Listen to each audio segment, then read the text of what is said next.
எஸ்பிட்டையும் ஏடிஜிபிட்டையும். காக்க வேண்டியது காவல்துறை கடமை இல்லை. அதுலேருந்து ஏன் தவறுனீங்க? கட்டுக்கடங்கிய கூட்டம் போகுது.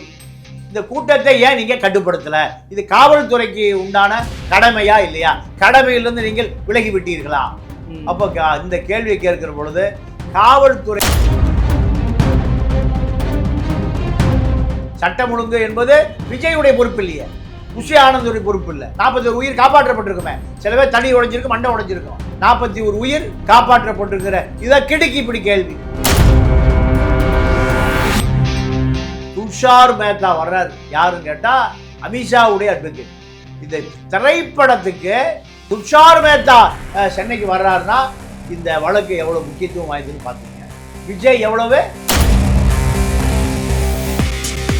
திருவாடானை தொகுதி தான் லீமா ரோஸுடைய பிறந்த ஊர். வேலுமணி, நீங்க கேட்டு உங்களுக்கு சீட்டு இல்லையா? நேர போய் நாமினேஷன் தாக்கல் பண்ணுங்க. தாக்கல் பண்ண பிறகு எடப்பாடி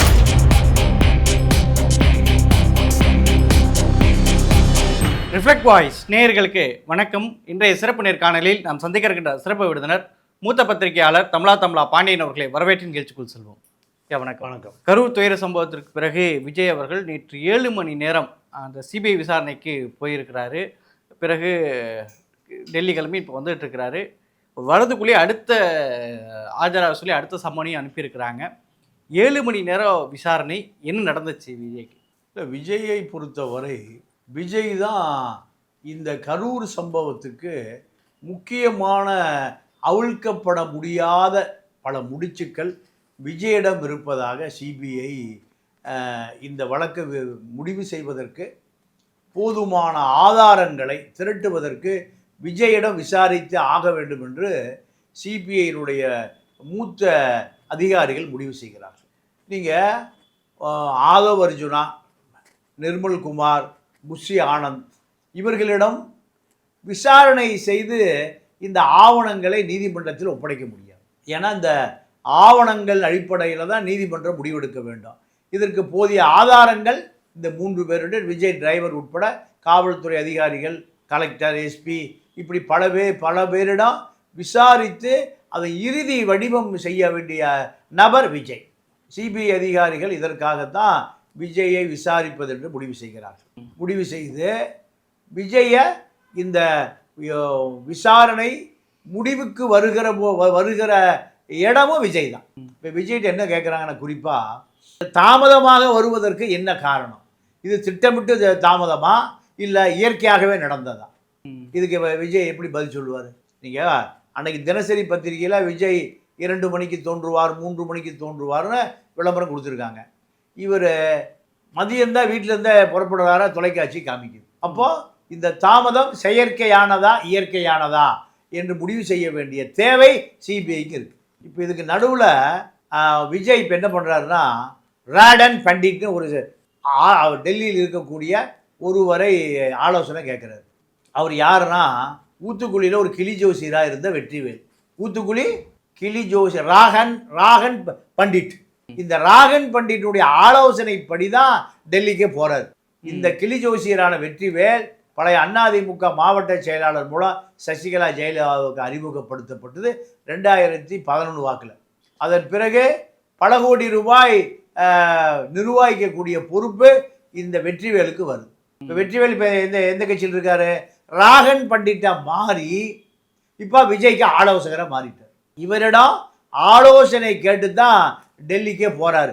இந்த ராகன் பண்டிட் என்ற ஊத்துக்குழி கிளி ஜோசியர் பல ஆயிரம் கோடியோடு தப்பி டெல்லிக்கு போனவர். ஜெயலலிதா இருக்கிற வரை டெல்லிக்கே வராமல் டெல்லியிலிருந்து மலேசியா வாசியாக மாறியவர். இன்னைக்கு இவர் தான் விஜய் கட்சியில் சேர்ந்து விஜய்க்கு ஆலோசகர் அவர் தான். அப்போ இது எப்படி இவருடைய சட்ட அறிவு இருக்குன்னு பாருங்க. ராகன் பண்டிட்டுக்கு டெல்லியில் மிகப்பெரிய செல்வாக்கு இருப்பதாக விஜய் நம்ப வைக்கப்பட்டிருக்கு. பல்வேறு கிடுக்குப்படியான கேள்விகள் கேட்டிருக்கதா சொல்லப்படுது. டேவிட்சன் ஆசீர்வாதம் முன்னாள் சட்ட ஒழுங்கு டிஜிபியாக இருந்த அவரையும் விசாரணைக்கு உட்படுத்தியிருக்காங்க. இதில் என்ன மாதிரியான கிடுக்குப்பிடி கேள்விகளை என்ன மாதிரிலாம் கேட்கப்பட்டிருக்கதா சொல்லப்படுது? விஜயை பொறுத்த வரைக்கும் விஜய் இந்த 41 பேர் மரணம் என்பது திரைப்பட படப்பிடிப்பு நடந்ததா, அந்த ட்ரோன் மூலம் ஜனநாயகனுடைய படத்துக்கான காட்சிகள் தத்ரூபமாக இருக்க வேண்டும் என்பதற்காக அந்த கடைசி காட்சியில் இந்த ட்ரோன் பயன்படுத்தப்பட்டதுங்கிற தகவல் காவல்துறை கசிஞ்சு சிபிஐ வரைக்கும் போகுது. அப்படி சிபிஐக்கு இது ஒரு படப்பிடிப்புக்காக செயற்கையாக கூட்டப்பட்டது அதை உறுதி செய்தால் விஜய்க்கு கண்டிப்பாக தண்டனை கிடைக்கும். இதுதான் நீங்கள் ஜனநாயகன் படத்துக்கு துஷார் மேத்தா வர்றார். யாருன்னு கேட்டால் அவர் இந்தியாவில் இருக்கக்கூடிய அத்தனை வழக்கறிஞர்களுக்கும் அவர் தான் சொலிசிட்டர் ஜெனரல். அவர் யாருடைய அட்வொகேட்டு? அமித்ஷாவுடைய அட்வொகேட். இந்த திரைப்படத்துக்கு துஷார் மேத்தா சென்னைக்கு வர்றாருன்னா இந்த வழக்கு எவ்வளோ முக்கியத்துவம் வாய்ந்ததுன்னு பார்த்துங்க. விஜய் எவ்வளவு முக்கியத்துவம் வாய்ந்தவர்னு பார்த்துங்க. இப்போ இறுதி வடிவம் 41 பேர் மரணம் செயற்கையானதா இயற்கையானதா? இந்த இயற்கையா செயற்கையா என்பதை நிரூபிக்க வேண்டிய ஆதாரங்களை ஆவணங்களை நம்ம தமிழக காவல்துறை வழியாக சிபிஐ ஆதாரப்படுத்த வேண்டியது இருக்கு. உயிருள்ள சாட்சி, உயிரற்ற சாட்சி, சிசிடிவி கேமரா, காவல்துறையுடைய கேமரா, பிரைவேட் கேமரா, இப்படி பல ஆதாரங்களை நீதிமன்றத்துக்கு கொடுத்து இந்த வழக்கை நிரூபிக்க வேண்டிய தேவை. காவல்துறைக்கு என்ன மாதிரி கேள்விகள்லாம் கேட்கப்பட்டிருக்குதுங்க? காவல்துறைக்கு எதிராகவும் நீங்கள் எப்படி இந்த டயத்துக்குலாம் வந்து எப்படி அனுமதிச்சிங்க அந்த மாதிரி கேள்வியெல்லாம் காவல்துறை நோக்கி கேட்கப்பட்டதா சொல்கிறாங்க. காவல்துறை நோக்கி என்ன கேள்விகள்லாம்? இல்லை, காவல்துறை மாவட்ட கண்காணிப்பாளர் ஜோஸ் தங்கையா இப்போ கடைசியாக அவர் சொல்கிற அதே வாக்குமூலத்தை வைத்து அப்போ டேவிட்சன் ஆசீர்வாதிடம் இந்த தகவலை உறுதி செய்கிறாங்க. என்ன உறுதி செய்கிறாங்கன்னா, கட்டுக்கடங்கிய கூட்டம் போது இந்த கூட்டத்தை ஏன் நீங்கள் கட்டுப்படுத்தலை? இது காவல்துறைக்கு உண்டான கடமையா இல்லையா? கடமையிலிருந்து நீங்கள் விலகி விட்டீர்களா? அவர்கள் விஜய் ரசிகர் மன்றமாக இருந்தாலும் விஜய் கட்சியாக இருந்தாலும் காக்க வேண்டியது காவல்துறை கடமை இல்லை. அதிலிருந்து ஏன் தவறுனீங்க? அப்போ இந்த கேள்வியை கேட்கிற பொழுது காவல்துறைக்கு யாரும் கட்டுப்படவில்லை. லத்தி சார்ஜ் செய்ய வேண்டிய சூழல் தொடர்ந்து வருது. ஆனால் நாங்கள் லத்தி சார்ஜை பயன்படுத்தக்கூடாதுன்னு மேலிருந்து உத்தரவு. இதுதான் டேவிட்சன் ஆசீர்வாத் விசாரணை. நீங்க ஏன் கூட்டத்தை கட்டுப்படுத்துவதற்கு ஏன் லத்தி சார்ஜ் கண்ணீர் புகை பயன்படுத்தல? 41 உயிர் காப்பாற்றப்பட்டிருக்குமே. சில பேர் தடி உடைஞ்சிருக்கும், மண்டை உடைஞ்சிருக்கும் லத்தி சார்ஜ் மூலம். ஆனால் 41 உயிர் காப்பாற்றப்பட்டிருக்கிற இதை கிடுக்கி இப்படி கேள்வி எஸ்பிட்டையும் ஏடிஜிபிட்டையும். காவல்துறையுடைய கடமையில் காவல்துறை தவறி விட்டீர்களா? சட்டம் ஒழுங்கு என்பது விஜயுடைய பொறுப்பு இல்லையே, புஷி ஆனந்துடைய பொறுப்பு இல்லை. சட்டம் ஒழுங்குங்கிறது யாருடைய பொறுப்பு? காவல்துறையுடைய பொறுப்பு. காவல்துறை ஒரு ஃபோர்ஸு, அவர்கள் ஒரு சக்தி. அப்போ ஜோஸ் தங்கையா என்ன சொல்கிறாரு? பிரைவேட் செக்யூரிட்டிகள் 100க்கும் மேற்பட்டவர்கள் வைத்து நாங்கள் பாதுகாப்பை பலப்படுத்தி கொள்ளுகிறோம் சொன்னாங்க. இப்போ இதில் தொடர்ந்து தாவேகா தரப்பில் சொல்லப்பட்டதே வந்து இது வந்து சதி, செந்தில் பாலாஜி பின்னணியில் இருக்கார் இப்படி தான் சொல்லிட்டு இருந்தாங்க. வெளியில் அப்படி தான் சொல்லிட்டு இருந்தாங்க. இப்போ இந்த குற்றச்சாட்டுகள்லாம் சிபிஐ நோக்கி விஜய் சொல்லியிருப்பாரா? கண்டிப்பாக சொல்லியிருப்பார். அதுக்கான ஆதாரத்தை கொடுக்குன்னு கேட்பார். அதற்கான அவரும் மூத்த வழக்கறிஞர்கிட்ட ஒரு 10 நாளாக அந்த சம்மன் வந்ததுலேருந்து பல வழக்கறிஞர்களை பனையூரில் வச்சு சந்திச்சிருக்கார். அவர் கட்சி சம்பந்தமான மூத்த வழக்கறிஞர்கிட்ட ஆலோசனை கேட்டிருக்காரு. இதெல்லாம் இது சிபிஐ என்ன கேள்வி கேட்பாங்க, ஆதவுட் என்ன கேள்வி கேட்டாங்க, நிர்மல்ட்ட என்ன கேள்வி கேட்டாங்க, புஷிட்ட இந்த கேள்வி அத்தனை சேர்த்து என்னிடம் கேட்பாங்க. அதை நாம் ஆம் இல்லைன்னு சொல்லணும். ஆமுனா குற்றம், இல்லைன்னா குற்றத்தை மறைக்கிறீங்கன்னு சொல்லுவாங்க. ரெண்டுமே இருக்கு. இதை நான் எப்படி கையாள்வது? நான் இதுவரை காவல்துறை விசாரணைக்கே போனதில்லை, சிபிஐ விசாரணைக்கே போனதில்லை. எனக்கு அதிகபட்சம் இன்கம் டேக்ஸ் விசாரணைக்கு போயிருக்கேன். அப்போ இன்கம் டேக்ஸ் நடந்த குளறுபடிகள் பூரா என்னுடைய கணக்காளர் ஆடிட்டு தாங்க இப்போ பண்ணுவார். ஆடிட்டு தான் அதுக்கு பொறுப்பு. இப்படி என்னால் பதில் சொல்ல முடியும். ஆடிட்டு பொறுப்புன்னு சொல்ல முடியுமா? அப்போ இந்த மாதிரி கேள்விகளை எப்படி எதிர்கொள்வது என்பது அவருக்கு உருவார காலமாக மன உளைச்சலிருந்து தீர்வதற்கு தான் இந்த டெல்லி செல்வாக்காக இருக்கக்கூடிய போலி நபர் ராகன் பண்டிட் கூட உதவியை நாடுறாரு. ஏதாவது இப்போ பாதி பேர் இப்போ யாகா ஜோசியம் மந்திரத்தை தான் ஓடுது. ஜெயலலிதா சசிகலாவை நீங்கள் ஜெயிக்கணும்னு சொல்லி 234 எம்எல்ஏ பட்டியலையும் வாங்கி ஜாதகம் பார்த்துருவாங்க. 234 எம்எல்ஏக்கும் ஜாதகம் பார்க்கப்படும். ஜாதகம் பார்த்து கொண்டு காளிகாம்பாள் கோயிலில் வச்சு பூஜை பண்ணி எந்தெந்த கோயில் இருக்கோ அங்கே பல்லு வளர்க்காத பூசாரி, தண்ணி அடிக்கிற பூசாரி இருப்பான், அந்த காஞ்சிபுரம் பூசாரி மாதிரி அவர்களிடம் வைத்து பூஜை செஞ்சு தான் மக்களை சந்திக்க வர்றது. இப்போ அதே நிலைமை தான் விஜய்க்கும். ராகன் பண்டிட் மூலம்தான், அதாவது இப்போ 41 பேர் உயிர் அவருடைய ஆவி துஷ்ட தேவதைகள், இப்படியான நம்ம மூடத்தனமான நம்பிக்கையில் விஜய் இப்போ பயணம் செய்ய ஆரம்பித்திருக்கிறார். இப்போ சிபிஐ விசாரணை முடிந்து வந்தாலும் சிபிஐ இன்னும் விசாரணைகளை தொடர வேண்டியிருக்கு. நீதிமன்றத்துக்கு கொடுக்க வேண்டிய ஆவணங்கள் அத்தனையுமே நீங்கள் விஜயை முன்னிலைப்படுத்தி தான் அந்த ஆவணங்கள் இருக்கும். அந்த ஆவணங்களில் விஜய் தான் இறுதியான நபர். இவ்வளவு கடமை இருக்கு விஜய். சரிங்க. இப்போ இன்னொரு பக்கம் அதிமுக குறித்து பேசிட்டு இருக்கும்போது ஆதவ் அர்ஜுனாவுடைய மாமியார் வந்து எம்எல்ஏ ஆக போகிறாங்க, அதாவது அதிமுகவில் அவங்க இணைய போகிறாங்க அப்படின்ற மாதிரிலாம் செய்திகள் வரதை பார்க்க முடியுது. ஆதவ் அர்ஜுனா மாமியார், அதாவது அவங்க நாட்டினுடைய மனைவி வந்து எம்எல்ஏ ஆக போகிறாங்களா? ஒரு நல்ல கேள்வி. இப்போ பரபரப்பாக நீங்கள் 3 நாளாக ரெக்கை அடி சுற்றிட்டு இருக்கு. நம்ம இதை நேற்றே இதை பேசியிருக்கணும். என்ன நடந்ததுன்னா, திருவாடானை தொகுதி தான் லீமா ரோஸுடைய பிறந்த ஊர். அங்கே ஆர்எஸ் மங்கலூர் ஒரு ஊர் இருக்குது. கிறித்துவ உடையார் சமூகத்தை சேர்ந்தவர் இந்த லீமா ரோஸ். இவர்களுக்கு சொந்த தொகுதியில் எம்எல்ஏ ஆகணும்னு ஆசை வந்துருச்சு. ஆசை வந்த பிறகு கோயம்புத்தூர் தான் அந்த அம்மா இருக்கிற இடம். கோயம்புத்தூர் வேலுமணிகிட்ட உதவியை நாடுகிறார்கள். வேலுமணி, நீங்கள் கேட்டு உங்களுக்கு சீட்டு இல்லையா, நேராக போய் நாமினேஷன் தாக்கல் பண்ணுங்க. வேட்பு மனு 15,000 கட்டி விருப்ப மனு தாக்கல் பண்ணியாச்சு. தாக்கல் பண்ண பிறகு எடப்பாடி பார்க்குறாரு, இந்த அம்மா பிஜேபியில் இருக்கு. அதிமுக உறுப்பினரே இல்லாத ஒருவர் எப்படி அதிமுகவோட விருப்ப மனு வாங்கலாம்? எடப்பாடி கூப்பிட்டு வேலுமணி சத்தம் போடுறாரு. வேலுமணி மொத்த அதிமுகவை எப்படா பிஜேபிக்கு விற்கலான்னு ரெடியாக இருக்கார். சத்தம் போட்ட பிறகு அடுத்த நாள் விருப்ப மனு முதல் நாள், அடுத்த நாள் எடப்பாடி முன்னிலையில் அதிமுகவில் இணைகிறார். எப்படி கூத்து! அதிமுகவில் இணைந்த பிறகு மீண்டும் நேர்காணலுக்கு போகிறார் அந்த அம்மா. முதல்ல பிஜேபி, அடுத்த நாள் அதிமுக, 3வது நாள் தான் நேர்காணலுக்கு அந்த அம்மா போகுது. அப்போ இத்தனையும் யார் ஏற்பாடுல? வேலுமணியுடைய ஏற்பாட்டில். உடனே எடப்பாடி கோபமாக இருக்காரு என்று தெரிந்து கொண்ட மார்ட்டின் நேராக எடப்பாடியுடைய நேரடியாக லைனுக்கு போகிறார். 10 தொகுதி நான் பார்த்துக்கிறேன்னே செலவை. எங்கே? ராமநாதபுரம், சிவகங்கை மாவட்டத்தில் 10 தொகுதிகளை செலவை நான் பார்த்துக்கிறேன், ஜெயிக்க வச்சிடறேன், எனக்கு இந்த வாய்ப்பை கொடுங்க. என்னுடைய மனைவி விருப்பப்படுறான். குழந்தை பொம்மை வாங்கி கேட்கும், கரடி பொம்மை வாங்கி கேட்கும், கார் பொம்மை வாங்கி கேட்கும், மோட்டார் பொம்மை வாங்கி கேட்கும். என்னுடைய மனைவி திருவாடானை கருணாஸ் இருந்த தொகுதிக்கு எம்எல்ஏ சொந்த ஊர் அது. அதனால் அண்ணன் கொஞ்சம் விட்டு கொடுங்கண்ணே, 10 தொகுதியை நான் பார்த்துக்கிறேன். இப்போ மார்ட்டின் ஆக்கிரமிப்பு அதிமுகவுக்குள்ளேயும் வருது. அதிமுகவுக்கு இங்கே உறுப்பினர் ஆகாமையே எம்எல்ஏ போகிறாங்க. அதிமுகவில் அதிமுக தொண்டை நிலைமையை பாருங்க.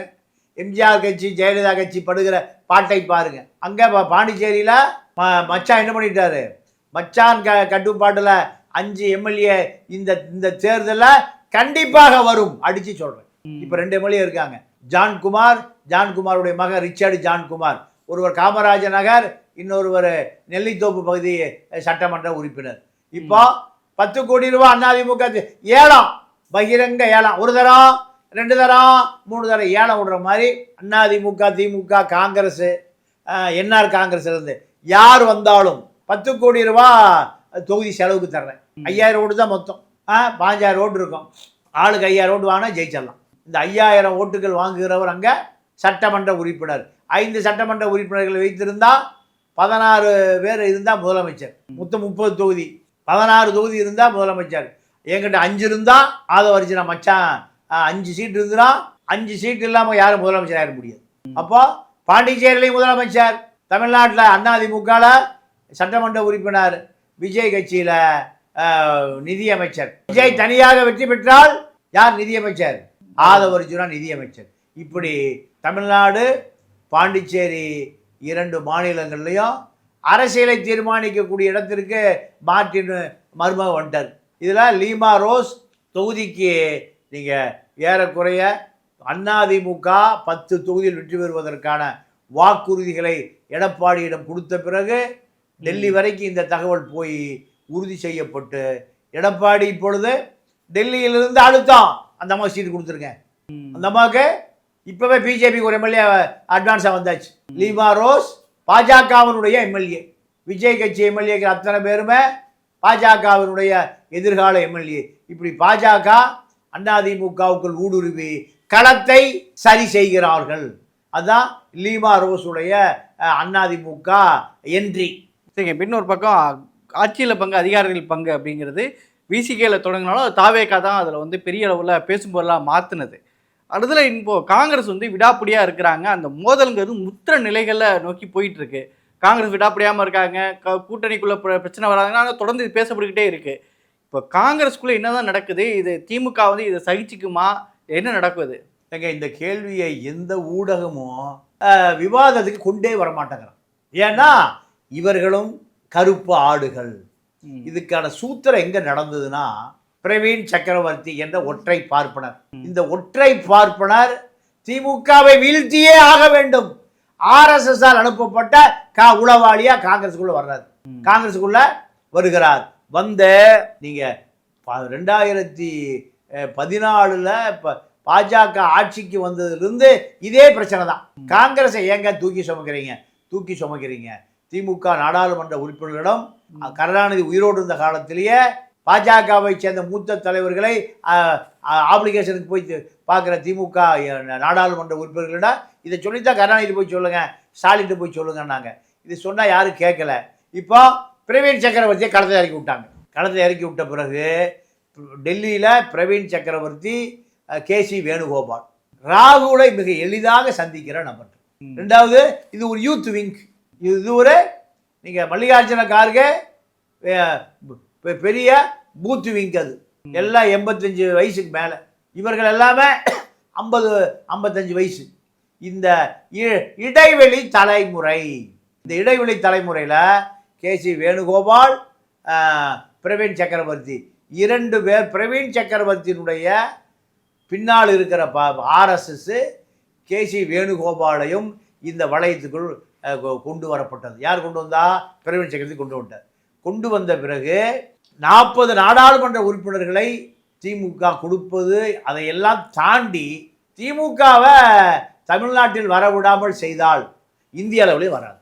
இந்த அசைன்மெண்ட்டுக்காக பிரவீன் சக்கரவர்த்தி என்ன பண்ணுறாருன்னா, பழைய PTR பழனிவேல் தியாகராஜன் கிட்ட சகஜமாக கொஞ்சம் கொஞ்சமாக பேச ஆரம்பிச்சு ஒரு கட்டத்தில் திமுகவுடைய பலவீனங்களை பூரா எடுத்துறாரு, பொது வெளியில் விடுறாரு. டேப் வந்துதா? இந்த டேப்புக்கு மூல காரணம் யாரு? PTR பழனிவேல் தியாகராஜனுடைய டேப்புக்கு முழு காரணமே இந்த ஒத்த பாப்பா பிரவீன் சக்கரவர்த்தி தான். முடிஞ்சு போச்சா திமுக? அன்னைக்கு அடிச்சாடி இன்னைக்கு வரைக்கும் எந்திரிக்க முடியல. PTR அமைச்சர் விட்டே வெளியே போயிட்டார். ஒரு நிதி அமைச்சர் இன்னைக்கு கடைசி பெஞ்சில் போய் நிற்கிறார். இதுக்கு மூளை யாரு? பிரவீன் சக்கரவர்த்தி. இந்த பிரவீன் சக்கரவர்த்தி அடுத்த அசைன்மெண்ட், கூட்டணியை உடைத்தால் திமுக காங்கிரஸ் பனால் ஆயிரும். திமுக அப்ப பாஜகவுடைய எதிர்ப்பு சக்தி குறைக்கப்படும். நீங்க கொதிக்கிறத அடக்கணும்னா எரியதை புடுங்கன்னு சொல்லுவாங்க கிராமத்தில். இப்போ பிரவீன் சக்கரவர்த்தி சரியாக காய் நகர்த்தி நீங்க KC வேணுகோபாலை கூட வச்சுக்கிறார். KC வேணுகோபாலையும் பிரவீன் சக்கரவர்த்தியும் பகைத்து கொண்டு யாரு ராகுலை பார்க்க முடியாது. இதுல முதல் பலிகடா யாரு? மாணிக் டாகூர். எந்த ஒரு பங்களாதேஷ் டாகூரா? நம்ம விருதுநகர் தமிழன் டாகூரா இருக்காரு. இப்போ டாகூரே இந்த அசைன்மெண்ட்டுக்குள்ள வந்துட்டார். ஜோதிமணி பார்க்குது, இவர்கள் இந்த அசைன்மெண்ட்டுக்குள்ள நம்ம வரலைன்னா காங்கிரஸ் அனாதியாக போயிடும். ஜோதிமணியும் இதற்குள் வந்து விட்டது. சசிகாந்த் செந்தில் அவரும் KC வேணுகோபால் பிரவீன் சக்கரவர்த்தியினுடைய அசைன்மெண்ட்டுக்குள்ள வந்துட்டார். இவர்களுக்கு நீங்க ராகுல் பிரதமர் ஆவதை விட இங்க திமுக ஆட்சிக்கு வந்துடக்கூடாது. எவ்வளவு ஒரு அசைன்மெண்ட் பாருங்க. ராகுல பிரதமர் ஆவதெல்லாம் வேண்டாங்க, ஆனா திமுக ஆட்சிக்கு வராமல் தடுக்கப்பட வேண்டும். காங்கிரஸ் கூட்டணி உடைந்தால் திமுக பலவீனமாகும். முஸ்லிம்களுக்கு, கிறிஸ்துவர்கள், தலித் வாக்குகளை பிரித்து விடலாம். இதற்காக இந்த ஒத்த பாப்பா பிரவீன் சக்கரவர்த்தி, KC வேணுகோபால், இந்த 2 பேரும் சேர்ந்து, ஏன்னா KC வேணுகோபாலுக்கு கேரளாவில் எப்படியாவது முதலமைச்சர் ஆகணும். அங்கே ரமேஷ் சென்னிதாலாவுக்கு அவருக்கும் சண்டை. அப்போ விஜயுடைய ஒரு 25 லட்சம் வாக்குகள் நமக்கு வேணும். ராகுல் பிரதமராவை பற்றி கவலை இல்லை. இதை உடைச்சிட்டோம்னா கேரளாவில் விஜய் நம்ம கூட வந்துடுவார். 25 லட்சம் வாக்குகள் விஜய் ரசிகர்கள் வாக்குகள் யாருக்கு வரும்? KC வேணுகோபாலுக்கு வரும். அப்போ அவருக்கு முதலமைச்சர் ஆசை கேரளாவில். இப்போ பினராயி விஜயனுடைய அந்திம காலம் நடந்துட்டு கம்யூனிஸ்டத்தை எவ்வளோக்குமே சொல்லிக் கொடுக்கல. கம்யூனிஸ்ட் பூராமல் எல்லாம் காங்கிரஸ் மாதிரி ஆகிட்டான். பாஜக திருவனந்தபுரம் தலைநகரத்தினுடைய மாநகராட்சி கைப்பற்றிடுச்சு. அப்போது KC வேணுகோபால் அடுத்து காங்கிரஸுக்கு முதலமைச்சர் வேட்பாளர் என்பது ரெடி ஆயிட்டார். ராகுலுடைய ஒரு டவுசர் பாய்ஸ்.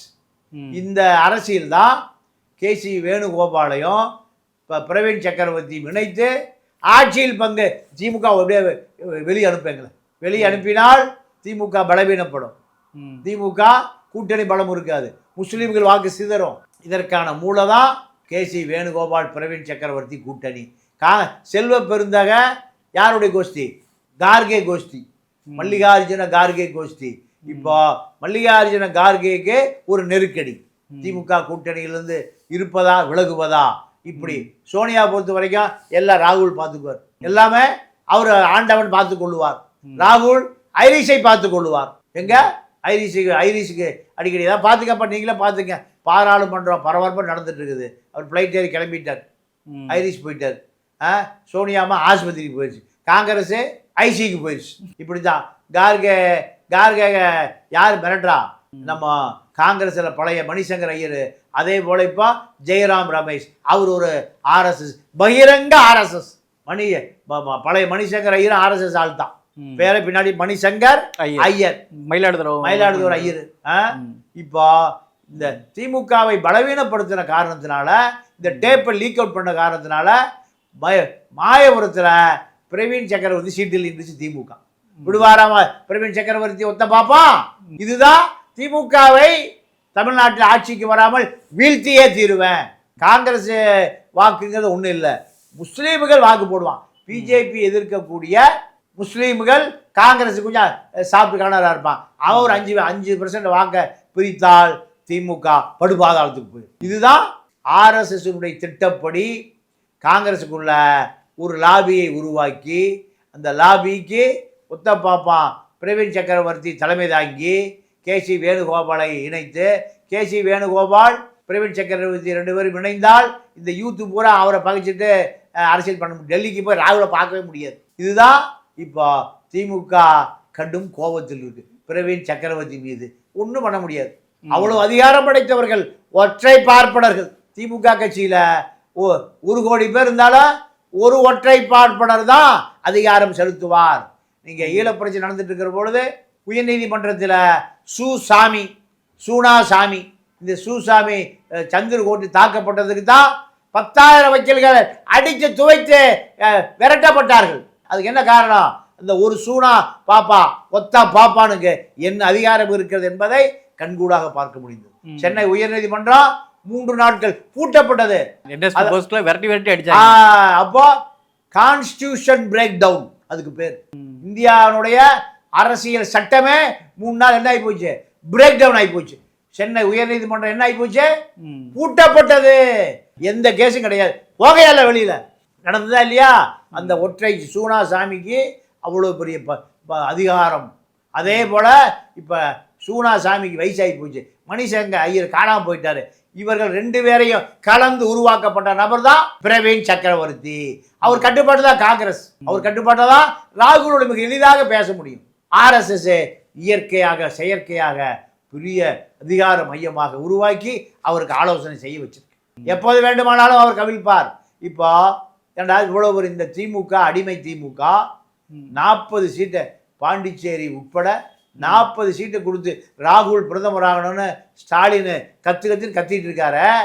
அதை பற்றியெல்லாம் கவலை இல்லை. அதை பற்றியெல்லாம் கவலை இல்லை. எங்களுக்கு ஆட்சி அதிகாரம் வேணும். இப்படி ஒரு குழப்பத்தை உருவாக்கி காங்கிரஸை திமுகவிலிருந்து நிரந்தரமாக பிரித்து காங்கிரசினுடைய கதையை முடித்து விட வேண்டும். ஒன்றுக்கு கவுன்சிலோட ஜெயிக்க மாட்டான். காங்கிரஸே தன்னுடைய அந்திம காலத்தை தமிழ்நாட்டில் நெருங்கி கொண்டிருக்கிறது. இதற்கான உத்தரவு காங்கிரஸ் இருந்து வரல, ஆர்எஸ்எஸ் இருந்து வந்து கொண்டு இருக்கிறது. இதுதான் காங்கிரஸில் ஆட்சியில் பங்கு, அதிகாரத்தில் பங்கு என்று சொல்லுகிற அத்தனை பேரும் ஆர்எஸ்எஸ் மறைமுகமாக இயக்குகிற நபர்கள். இது இந்த குழப்பம் நீடித்தால் கண்டிப்பாக திமுக காங்கிரஸ் பிளவு ஏற்படும். ராகுலுக்கும் சோனியாவுக்கு இது பற்றியெல்லாம் கவலை இல்லை. அரசியலுக்கு பிடித்து இழுத்து வந்து நாற்காலில் அமர வைக்கப்பட்டுகிற நகர் தான் ராகுல் காந்தி. அப்போ அவங்க அப்பா ராஜீவ் காந்தியும் இப்படி இருந்தவர் தான். எப்படி ஆட்சி வேண்டாம் அதிகாரம் வேண்டான்னு எங்க இருந்தாரு?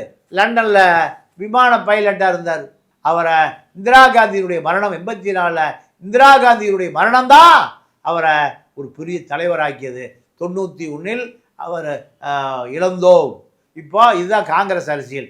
நீங்கள் 2006-11 காங்கிரஸுக்கு 35 சீட் இருந்தது. அப்போ எங்கேயா போனீங்க?